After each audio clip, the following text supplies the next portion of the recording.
I do. For every song that makes it to a record, there's probably about 5 to 10 that get thrown out. At least with me. That's why I don't like a lot of other bands. I hate a lot of other bands because they just write a song and they say, "This is great."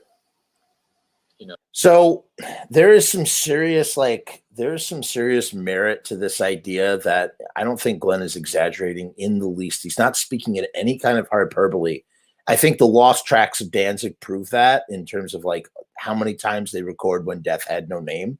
But I think that goes all the way back to the Misfits. And I think we know that there were 25 Misfits songs at the beginning. I've listened to the lost Misfits songs, Infant Stranger, Lullaby, West End Avenue.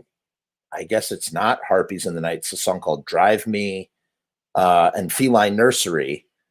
So we know that there are just tons and tons of songs that Glenn has just written, but have never made the recorded never made it to recording. But it really, when he says stuff like that, I think about bands like Samhain and Misfits, and I'm almost like, I think back to what Bobby Steele said to me about the trunk full of compositions, and Glenn picking the best ones for practice. Like that stuff melts my mind when I think about it as a Misfits fan. And I will never, ever, ever, ever, as long as I live, forget the day when Manny played me that tape, and all of a sudden a song that I was like, when I heard West End Avenue, I was like, oh, this is West End Avenue. For sure it is. This is crazy. I can't believe I'm hearing this. But that song title had been around for 20 years.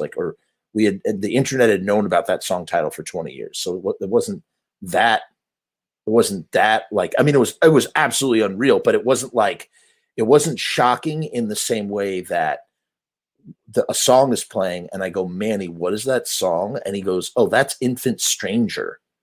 And I'm going, Infant Stranger? We don't know what Infant Stranger is. What's Infant Stranger? But that's not a Misfits song I ever heard of. And it's funny. I was looking at going back to the tapes. I promise I'll shut up 1 second. Going back to all the tapes I've been digitizing. Do you know what I forgot that I had asked Bobby about Barbie Bites the Dust? I asked him if Barbie Bites the Dust was a lost Misfits track, and it's not. It was bullshit. So if you've ever heard or wondered about Barbie Bites the Dust, it's not a Misfits song. It never was. It's not a lost Misfits track. It was just said off the cuff for an interview.